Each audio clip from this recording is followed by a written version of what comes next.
October সকাল 6টা। আজকে অ্যাকচুয়ালি আমাদের গোয়া ট্যুরের ডে 1।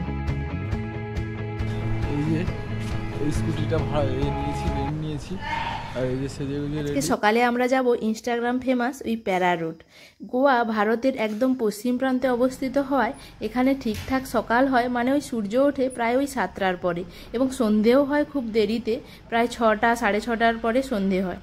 আর সব দোকানপাট খোলে মিনিমাম 9টায়। স্কুটির রেন্টের কাউন্টারগুলোও 9টার পরেই খোলে, আর তার জন্যই আমরা আগের দিন রাতে এক্সট্রা 100 টাকা চার্জ দিয়ে রেন্ট নিয়েছিলাম, যাতে একদম সকাল সকাল বেরোতে পারি। আর এখন সকালের ওয়েদারটা বেশ মনোরম আর হালকা ঠান্ডাও বটে। বেলা বাড়লে যদিও যথেষ্ট রোদের তাপ বাড়ে। আর রাস্তা জানি না, তাই গুগল ম্যাপই ভরসা। আর তার জন্য টাইমটাও খুবই বেশি লাগছে। আর এটাই স্কুটি নিয়ে বা ট্রাভেল এজেন্সি ছাড়া এলে এটাই তার নেগেটিভ পয়েন্ট। আর এই প্যারা রোডে আমাদের কিং খান আর আলিয়ার ডিয়ার জিন্দেগি সিনেমার একটা সিন শুটিং হয়েছিল। তারপর থেকে এই জায়গাটা বেশ ফেমাস হয়েছে। আর তারপর এখন তো ইনস্টাগ্রামের রিল আছে, তো সেই জন্য আরও বেশি ফেমাস হয়েছে। আর যারা গোয়া ঘোরে তারা একবার হলেও এই জায়গাটা আসে। তো খুঁজে খুঁজে আমরাও পৌঁছে গেছি ওই 6:45-এর দিকে। আর অনেক ভিডিও রিল এগুলো আমরা সেভ করে রেখেছি, তো এখানে শ্যুট করব বলে। তো চলো দেখা যাক কী কী শ্যুট করতে পারি।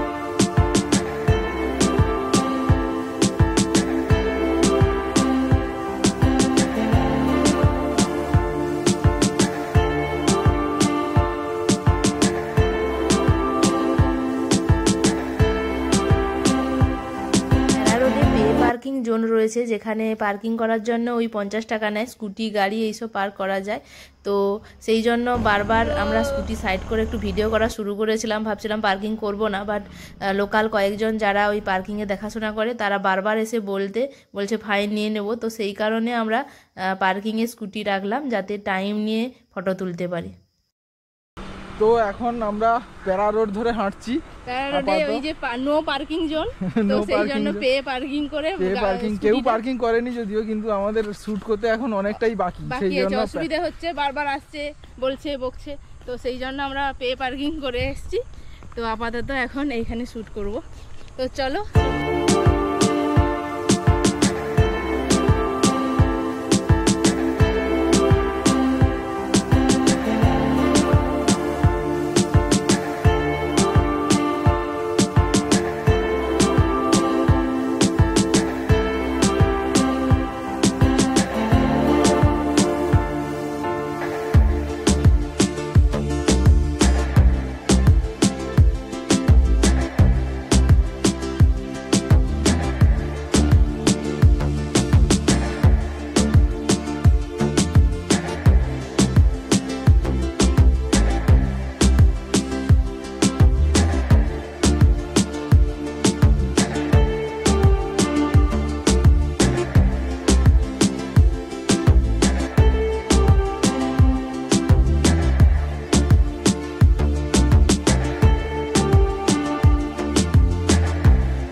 নাচানাচি, ফটো, ভিডিও, রিল শ্যুট করার পর আর বেলা বাড়তে এতটাই গরম লাগছিল আর রোদ বেরিয়ে গেছিল, তো আর পাচ্ছিলাম না। আর আমাদের রুমেও ফিরতে হবে, ব্রেকফাস্ট করা হয়নি, খুব খিদেও পেয়ে গেছিলো। তো সেই কারণে আর বেশি টাইম নষ্ট করিনি। পাশে একটা চার্চ ছিল, তো সেই চার্চটা একটু দেখলাম, যেহেতু 9টা বাজেনি তখনও, তাই জন্য চার্চটা তখনও খোলেনি। তাই বাইরে একটু রিল ভিডিও এগুলো শ্যুট করে আমরা আবারও যাচ্ছি হোটেলে। তো সেখানে গিয়ে ব্রেকফাস্ট করে আমরা নেক্সট ডেস্টিনেশনের জন্য যাব। তো এই স্কুটি নিয়ে এখানে ভিডিও বা রিল এগুলো ফটো এগুলো আমরা খুবই দেখেছি, তাই জন্য একটু মনেই ছিল না যে স্কুটি নিয়ে ভিডিও করার কথা। তো শেষমেশ আমি একটু স্কুটি নিয়ে ভিডিও আর ফটো শ্যুটও করেছি। তো চলো যাওয়া যাক নেক্সট ডেস্টিনেশনে। টাটা।